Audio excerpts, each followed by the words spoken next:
Hello students, welcome to Magnet Brains. This is Tazmin Pathan, your science educator for class 9th and for class 10.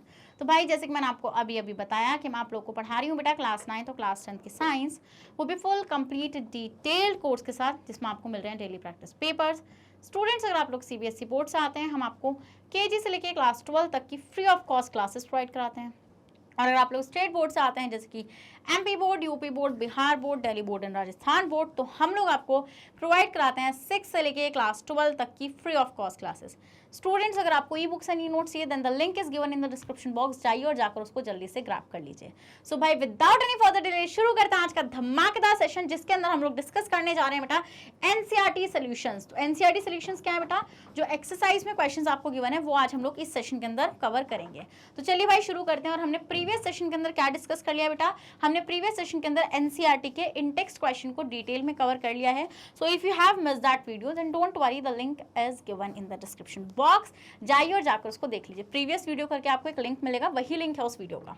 Okay so भाई let's start the first question. First question क्या है बेटा exercise में, अ 0.2 ग्राम sample of a compound of oxygen and a boron was found by analysis to contain 0.96 gram of boron and 0.14 gram of oxygen. Okay बेटा एक sample है 0.24 ग्राम का और वो एक कंपाउंड है, 0.24 ग्राम का।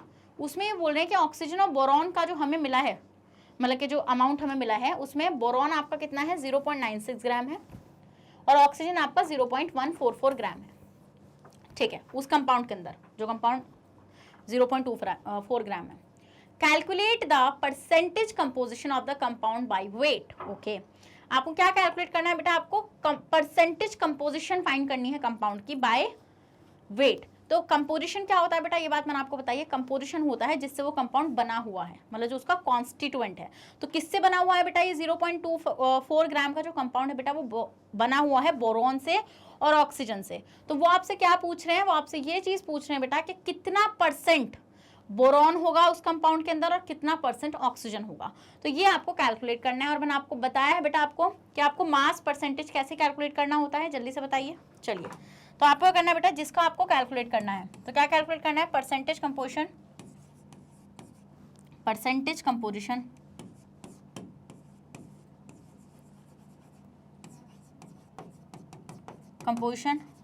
Of boron. किसकी बेटा, परसेंटेज ऑफ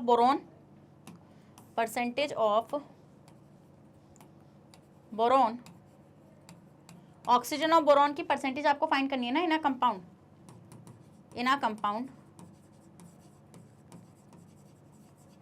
अब बाय वेट मतलब बाय मास। तो बेटा उसका फॉर्मूला क्या होता है, उसका फॉर्मूला मैंने आपको बता रखा है। जिसका आपको निकालना है उसका मास आप ऊपर रखेंगे और नीचे आप टोटल मास रखेंगे कंपाउंड का। तो क्या करना है आपको, mass of boron by mass of compound, mass of compound. ठीक है, ये आपको करना है, ये आपको करना है। तो अब आप कैसे करेंगे बेटा, देखो सिंपल सी बात है, आपको कैसे करनी है इस चीज को सॉल्व। तो मास ऑफ बोरॉन क्या है, ठीक है, मास ऑफ बोरॉन आपको गिवन है बेटा 0.96 ग्राम। कितना है, 0.96 ग्राम आपको गिवन है मास ऑफ बोरॉन। ठीक है, गिवन है तो ये लिख लो आप यहाँ पे 0.096। बाय कंपाउंड का कितना मास है बेटा, 0.24 ग्राम। कितना है, 0.24 ग्राम। और आप परसेंटेज निकाल रहे हैं तो बेटा आपको मल्टीप्लाई करनी पड़ेगी 100 से, मल्टीप्लाई बाय 100। क्या, मल्टीप्लाई बाय 100। ये मैंने आपको सिखाया बेटा पिछले चैप्टर में। तो ये डेसिमल से डेसिमल रिमूव हो जाएगा, तो यहाँ पे 3 डिजिट्स हैं, यहाँ पर 2 हैं, तो एक 0 आएगा यहाँ पे आपका, और इस 0 से आपका ये 0 कैंसिल हो जाएगा। तो मतलब ये हो जाएगा आपका 960/24। अब आप इसको कैलकुलेट करेंगे बेटा, 2 से कैंसिल करेंगे, 2 4 ज़ा 8, 2 8 ज़ा 16, 2 0 0। फिर ये हो जाएगा बेटा आपका 12 ज़ा, फिर 2 से कैंसिल करेंगे, ये हो जाएगा आपका 240, ये हो जाएगा 6 ज़ा, एंड ये हो जाएगा आपका 6 4 ज़ा। तो मतलब आंसर आ जाएगा आपका 40। तो कितना आएगा बेटा आपका 40%। मतलब कि ये जो 0.24 ग्राम का सैंपल था इसमें आपका 40% बोरॉन है। कितना बेटा, 40%। ठीक है। अब निकालेंगे ऑक्सीजन का। तो देखो ऑक्सीजन का तो आपको समझ में आ ही चुका है कि 100% के हिसाब से निकालते हैं, तो बोरॉन अगर 40 है तो ऑक्सीजन 100 होगा, बट निकालना तो आपको पड़ेगा, बिल्कुल मैम निकालना पड़ेगा। तो हम कैसे निकालेंगे बेटा, हम ऐसे निकालेंगे यहाँ पे percentage of oxygen in a compound by mass. तो इसके लिए फॉर्मूला वही होगा बेटा, मास ऑफ ऑक्सीजन ऊपर और नीचे कंपाउंड का मास। हाँ, ऊपर आएगा आपका मास ऑफ ऑक्सीजन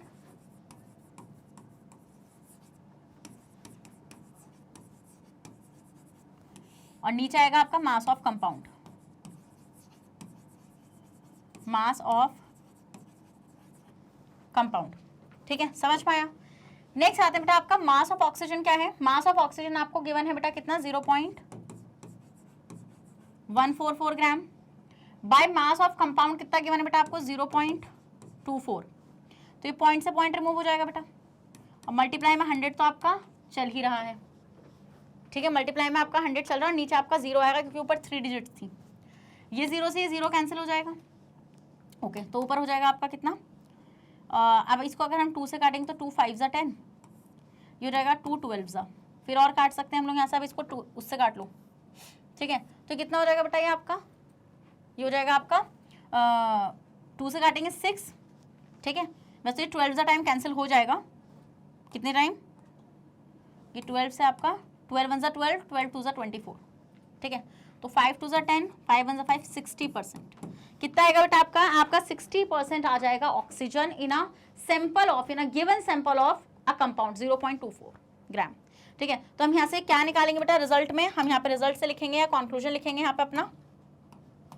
ठीक है, तो हमारा कंक्लूजन क्या रहेगा, हमारा कंक्लूजन रहेगा 40% boron and 60% oxygen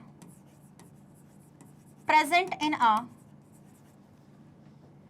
given sample of 24 ग्राम। ठीक है, ये आप इस तरीके से एग्जाम में लिखकर आएंगे। पूरा question as it is solve करना है, एज इट इज आपका क्वेश्चन यहाँ पे सॉल्व हो जाना चाहिए। स्क्रीनशॉट ले लो, लो जल्दी से आप इसका स्क्रीनशॉट। ठीक है, जल्दी से आप इसका स्क्रीनशॉट लो, ले लिया। ठीक है, चलो तो देखो बेटा आपका यहाँ पे वही हुआ है यहाँ पे कि 0.24 ग्राम में आपका बोरॉन कितना है, 0.096 और ऑक्सीजन कितना है 0.144। तो परसेंटेज कंपोजिशन निकालनी है, बोरॉन की 40% आएगी, इसकी आपकी 60% आएगी। इजी है क्वेश्चन। नेक्स्ट आते हैं बेटा आपका क्वेश्चन नंबर 2 और देखते हैं क्वेश्चन नंबर 2 हमारा क्या कह रहा है। When 3 gram of carbon is bond in 8 gram of oxygen. Okay, ये बोले जब हम 3 ग्राम कार्बन को 8 ग्राम ऑक्सीजन के साथ बर्न कर रहे हैं तो आपका 11 ग्राम CO2 प्रोड्यूस हो रही है। ठीक है, क्या बोल रहे हैं, कार्बन और ऑक्सीजन को बर्न कर रहे हैं तो CO2 प्रोड्यूस हो रही है। कितनी, कितना कार्बन है 3 ग्राम, कितनी ऑक्सीजन है 8 ग्राम, कितनी CO2 है 11 ग्राम। ठीक है, ये केमिकल रिएक्शन हो रही है। Is produced what mass of CO2 will be formed.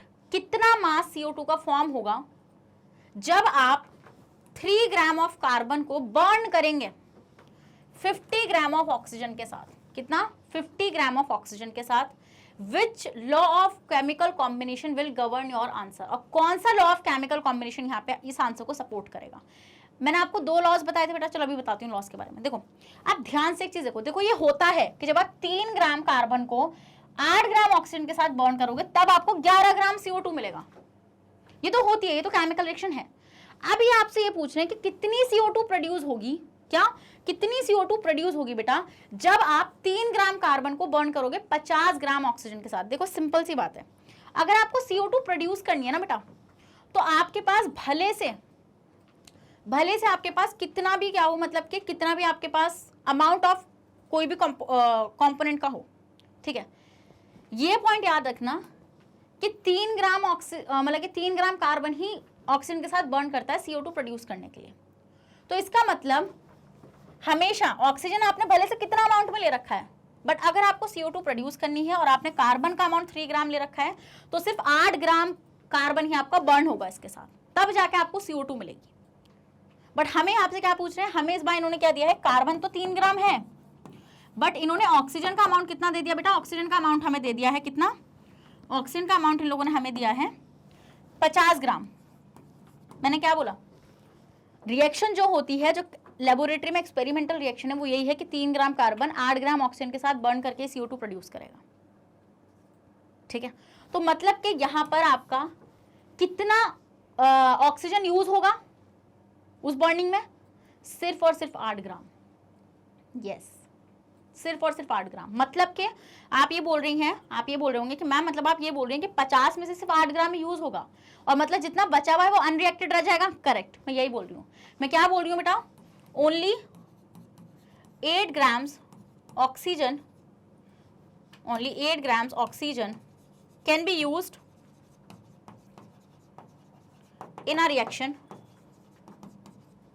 and remaining will be unreacted, and remaining will be unreacted.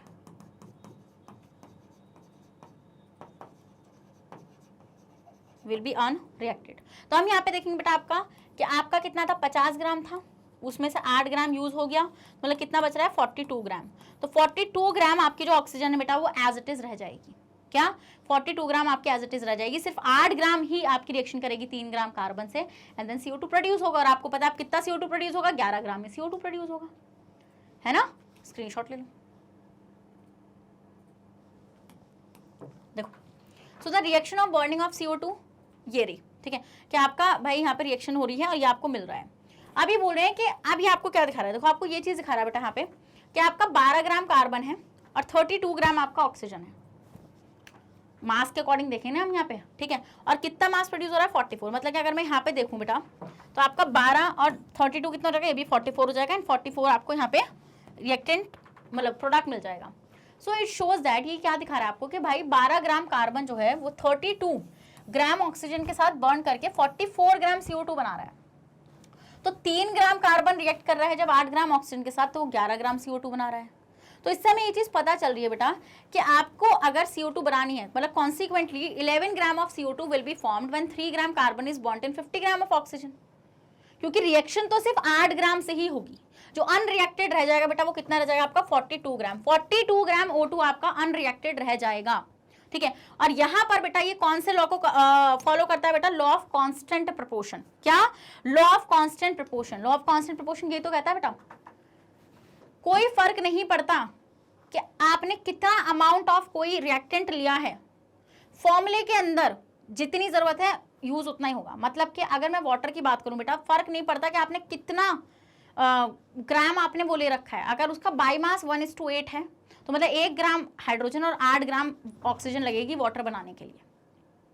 तो इस चीज को आपको ध्यान रखना है बेटा, ठीक है। तो ये है आपका लॉ ऑफ कांस्टेंट प्रोपोर्शन को ये फॉलो कर रहा है। नेक्स्ट आता है बेटा आपका question number 3, what are polyatomic ions, give one example. Polyatomic ions क्या है बेटा, आपको एग्जांपल देना है। पॉलीएटॉमिक्स क्या होते हैं बेटा, पॉली का मतलब होता है ऐसे आयंस जिसमें एक से ज्यादा एटम्स आपके प्रेजेंट होते हैं, जैसे कि आपका SO4 2 नेगेटिव मतलब माइनस, OH माइनस। तो दीज आर द पॉलीएटॉमिक्स आयन। क्या है बेटा, ये आपके पॉलीएटॉमिक आयंस हैं। द आयंस विच कंटेन, ऐसे आयंस बेटा जो एक से ज्यादा एटम्स को कंटेन करते हैं। अब वो सेम काइंड के भी हो सकते हैं और वो डिफरेंट काइंड के भी हो सकते हैं, and behave as a single unit. और जो कैसे बिहेव करेंगे, सिंगल यूनिट की तरह बिहेव करेंगे, ठीक है। वो होते हैं बेटा आपके polyatomic ions. Example OH negative, SO4 negative, SO4 2 minus और CO3 2 माइनस। समझ में आया कि नहीं आया, समझ में आया ना, बिल्कुल समझ में, बिल्कुल। नेक्स्ट क्वेश्चन बेटा, क्वेश्चन नंबर 4 आपको गिवन है, राइट द केमिकल फॉर्मूले ऑफ द फॉलोइंग। इन सब के आपको केमिकल फॉर्मूले लिखने हैं, तो बनाते हैं भाई। चलिए केमिकल फॉर्मूले आपको बनाने सिखाया मैम ने, कैसे बनाने बेटा। तो चलिए पहले से शुरुआत करते हैं। मैग्नीशियम क्लोराइड का केमिकल फॉर्मूला आपको बनाना है और एग्जाम में आएगा। क्या करना है, symbol, valency, cross over, then formula. तो क्रॉस ओवर से आपको सारे के सारे फॉर्मूलाज बना लेने हैं। तो सिंबल, वैलेंसीज, और आपका क्या हो जाएगा बेटा क्रॉस ओवर, और बेटा क्या हो जाएगा आपका यहाँ पे फॉर्मूला, ठीक है। तो चलिए देखते हैं। तो सिंबल क्या है बेटा, मैग्नीशियम क्लोराइड में मैग्नीशियम है एक तो, और क्लोराइड का Cl। अब Mg की वैलेंसी कितनी होती है बेटा 2+, कितनी होती है 2+, और क्लोराइड मतलब इसकी क्लोरीन की कितनी हो जाती है 1-। अब बेटा हम यहाँ पे आपको पता है कि हम नेक्स्ट स्टेप में क्या करते हैं, क्रॉस ओवर। तो MgCl 2 + 1 - क्रॉस ओवर करेंगे तो Cl के पास Mg की वैलेंसी जाएगी, Mg के पास Cl की जाएगी, तो मतलब ये हो जाएगा आपका MgCl2। क्या हो जाएगा, MgCl2 will be the formula for the magnesium chloride. क्या हो जाएगा बेटा आपका, ये हो जाएगा आपका फॉर्मूला। क्या हो जाएगा, ये आपका फॉर्मूला हो जाएगा। इजी है, डन। स्क्रीनशॉट लो, ले लिया, आगे बढ़ू। ठीक है, अब आते हैं कैल्शियम ऑक्साइड पे। नेक्स्ट आते हैं हम लोग किस पे, कैल्शियम ऑक्साइड पे। तो अगर बेटा मैं कैल्शियम ऑक्साइड की यहाँ पे बात करूंगी तो हम यहाँ पे क्या देखेंगे, ठीक है, कैल्शियम ऑक्साइड को देखते हैं। तो वही सिंबल, क्या सिंबल, वैलेंसीज, क्या वैलेंसीज, सिंबल वैलेंसीज, और आपका यहाँ पे क्या आएगा बेटा, क्रॉस ओवर। तो सिंबल की बात करेंगे तो कैल्शियम का Ca होता है, ऑक्साइड में ऑक्सीजन। वैलेंसीज के देखेंगे तो कैल्शियम की वैलेंसी कितनी होती है बेटा, 2+ की। ऑक्सीजन की वैलेंसी होती है 2- की। कितनी होती है बेटा ऑक्सीजन की वैलेंसी, 2- की होती है। देन हम लोग क्या करेंगे यहाँ पे, इस तरीके से नेक्स्ट स्टेप में होगा क्रॉस ओवर। तो CaO 2 + 2-। तो बेटा कैल्शियम के पास ऑक्सीजन क्या आएगी, ऑक्सीजन के पास कैल्शियम क्या आएगी, तो इट विल बी Ca2O2। तो बेटा 2 से 2 तो कैंसिल ही हो जाएगा ना यहाँ पे, तो मतलब ये क्या हो जाएगा बेटा आपका, ये हो जाएगा CaO। तो formula will be CaO। Simplest 2 से 2 कैसे कैंसिल, 2 यहाँ पे कॉमन फैक्टर है, तो जब 2 एज अ कॉमन फैक्टर बाहर आएगा तो दोनों 1-1 हो जाएंगे, और 1-1 हो जाएंगे तो बेटा 1-1 लिखते थोड़ी है, सिंपल लिखेंगे आप CaO। तो CaO will be the formula for the calcium oxide. समझ में आया? अगर समझ में आया है तो जल्दी से रेड हार्ट कमेंट करिए ना, और सेशन को लाइक करिए। चलिए जल्दी से स्क्रीनशॉट ले लीजिए। ओके, नेक्स्ट आता है बेटा कॉपर नाइट्रेट। क्या, कॉपर नाइट्रेट, ठीक है। तो कॉपर नाइट्रेट की अगर मैं बात करूंगी यहाँ पे, कॉपर नाइट्रेट, ठीक है। तो कॉपर नाइट्रेट में हम लोग यहाँ पे क्या देखेंगे बेटा, आप कॉपर, सबसे पहले सिंबल से लिखेंगे ना यहाँ पे, सबसे पहले लिखेंगे सिंबल्स को। देन क्या करेंगे बेटा, यहाँ पे लिखेंगे वैलेंसीज। देन हम लोग क्या लिखेंगे बेटा, यहाँ पे लिखेंगे हम लोग क्रॉस ओवर करके दिखाएंगे। एंड देन अल्टीमेटली आपका फॉर्मूला बनेगा। अल्टीमेटली क्या बनेगा बेटा, आपका फॉर्मूला बनेगा। तो चलिए शुरू करते हैं। तो अगर सिंबल्स की बात करेंगे बेटा, तो कॉपर का सिंबल हो जाएगा Cu। कितना हो जाएगा, Cu। नाइट्रेट का हो जाएगा NO3। क्या हो जाएगा बेटा, नाइट्रेट का NO3 हो जाएगा। वैलेंसीज में कॉपर की वैलेंसी कितनी होगी बेटा, 2+, और NO3 की वैलेंसी कितनी होगी, 1-। नेक्स्ट जब हम इसका क्रॉस ओवर करेंगे बेटा, कॉपर NO3 2 + 1-। जब हम इनका क्रॉस ओवर करेंगे बेटा, तो क्रॉस ओवर करके हम लोग क्या देखेंगे यहाँ पे, कि आपका फॉर्मूला बनेगा Cu।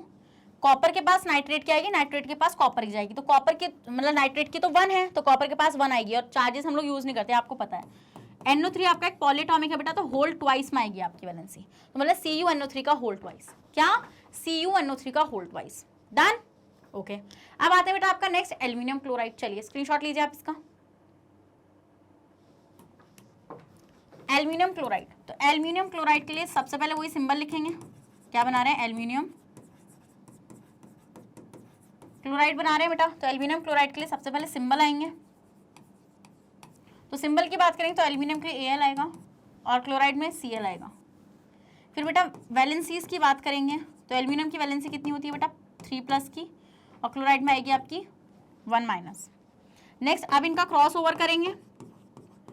तो क्रॉस ओवर कैसे करेंगे, एल्यूमिनियम है, Cl है, 3+ 1-। तो इसका क्रॉस ओवर करेंगे, और जब हम क्रॉस ओवर करेंगे तो ये हो जाएगा आपका AlCl3। कितना, AlCl3 will be the formula. AlCl3 क्या हो जाएगा बेटा, आपका फॉर्मूला हो जाएगा। डन, डन, स्क्रीनशॉट लो, आगे बढ़े। नेक्स्ट आते हैं बेटा कैल्शियम कार्बोनेट, ठीक है। नेक्स्ट क्या है, नेक्स्ट है आपका कैल्शियम कार्बोनेट। Calcium carbonate. अब कैल्शियम कार्बोनेट की बात करेंगे बेटा, तो हम देखेंगे यहाँ पे सबसे पहले सिंबल्स। क्या देखेंगे, सिंबल्स। तो सिंबल में कैल्शियम का C है, कार्बोनेट का CO3। ओके, नेक्स्ट वैलेंसीज की बात करेंगे बेटा। तो वैलेंसीज कैल्शियम, वैलेंसी होती है कैल्शियम की 2+, और कार्बोनेट की होती है 2-। ओके, नेक्स्ट अब हम लोग क्या करेंगे बेटा, क्रॉस ओवर। तो जब हम क्रॉस ओवर करेंगे बेटा, तो कैल्शियम और CO3 तो CO3 के पास जाएगी कैल्शियम की, कैल्शियम के पास आएगी CO3 की, तो क्रॉस ओवर करेंगे तो Ca2 CO3 का होल ट्वाइस 2, बट यहाँ से 2 और 2 कॉमन फैक्टर में आ जाएगा तो ये कैंसिल हो जाएगा और ये 1 1 हो जाएगा। तो इसका मतलब जो आपका एक्चुअल फॉर्मूला होगा वो होगा आपका CaCO3। तो this will be the formula for calcium carbonate. क्या हो जाएगा बेटा ये आपका फॉर्मूला हो जाएगा कैल्शियम कार्बोनेट के लिए। समझ में आया? स्क्रीनशॉट लो और इसी बात पर रेड हार्ट भी कमेंट कर दो। चलो ठीक है, तो बेटा ये आपको मिल जाएंगे आपके सारे फॉर्मूले। ठीक है, चलिए अब आते हैं बेटा आपका क्वेश्चन नंबर 5 और देखते हैं क्वेश्चन नंबर 5 क्या कह रहे हैं। Gives the name of the element present in the following compounds. आपको इन कंपाउंड्स में जो भी एलिमेंट्स प्रेजेंट होते हैं उनका नाम आपको बताना है। Quicklime, hydrogen bromide, baking powder, potassium sulphate. ठीक है, तो इन सबका बेटा आपको क्या बताना है, नाम बताना। तो देखो क्विकलाइम का होता है calcium oxide, formula calcium oxide is the formula for, तो कैल्शियम ऑक्साइड क्या होता है आपका CaO, तो मतलब कि यहाँ पे एलिमेंट्स है आपका Ca और ऑक्सीजन, क्या C और ऑक्सीजन। फिर आता है hydrogen bromide which is called HI हो जाएगा बेटा आपका यहाँ पे। तो HI के लिए क्या हो जाएगा आपका हाइड्रोजन और आयोडीन हो जाएगा यहाँ पे। HI में क्या हो जाएगा बेटा आपका हाइड्रोजन हो जाएगा एलिमेंट और वो ब्रोमीन, हाइड्रोजन आयोडाइड है, ब्रोमाइड है HBr। ठीक है, HBr ठीक है, वो मेरे गलती से स्लिप ऑफ टंग हो गया। नेक्स्ट आता है बेकिंग पाउडर। बेकिंग पाउडर होता है बेटा आपका सोडियम हाइड्रोजन कार्बोनेट, क्या NaHCO3, सोडियम हाइड्रोजन कार्बोनेट। तो इसमें क्या क्या है आपके पास, इसमें आपका सोडियम है, हाइड्रोजन है, कार्बन है और ऑक्सीजन है। क्या क्या गिवन है बेटा आपको इसमें, आपको इसमें गिवन है sodium, hydrogen, carbon and oxygen. Next आएंगे पोटासियम सल्फेट। पोटासियम सल्फेट क्या होता है बेटा आपका K2SO4। तो K2SO4 का मतलब क्या हो जाएगा, एलिमेंट्स में आपको पोटासियम मिलेगा, सल्फर मिलेगा और ऑक्सीजन मिलेगा। क्या, पोटासियम, सल्फर, ऑक्सीजन, ये सारी चीजें आपको मिल जाएंगी। ठीक है, समझ में आया? ओके, हटा दूं, बिल्कुल। अब आते हैं बेटा आपका नेक्स्ट क्वेश्चन नंबर 6 और देखते हैं क्वेश्चन नंबर 6 हमसे क्या कह रहा है।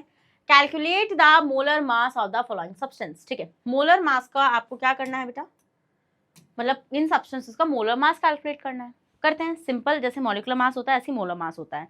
जितने एटम्स हैं उनका एटॉमिक मास प्लस करो एंड देन आपको मिल जाएगा आंसर। बस यूनिट याद रखना, ग्राम पर मोल इसकी यूनिट आपकी रहेगी।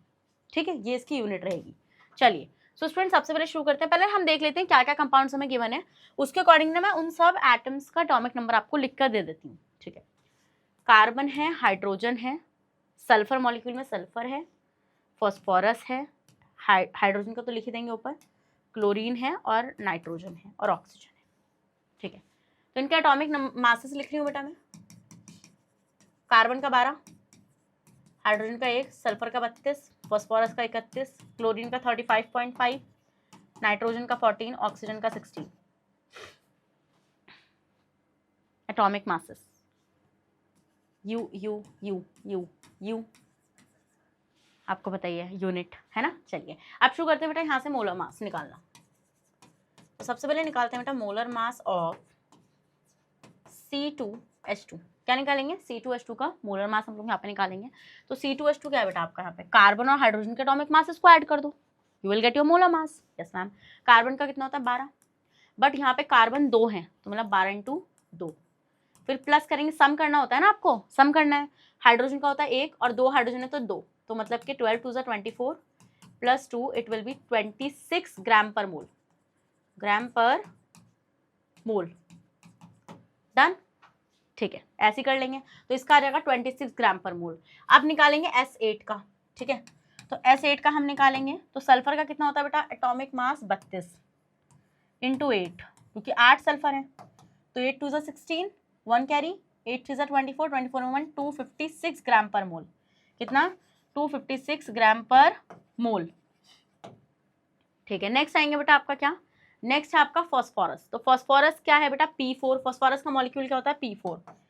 तो P4 के लिए निकालेंगे बेटा हम लोग, तो P4 is what, P phosphorus का कितना होता है 31 होता है एटॉमिक मास इंटू 4, तो 4 × 1 = 4, 4 × 3 = 12, 124 ग्राम पर मोल।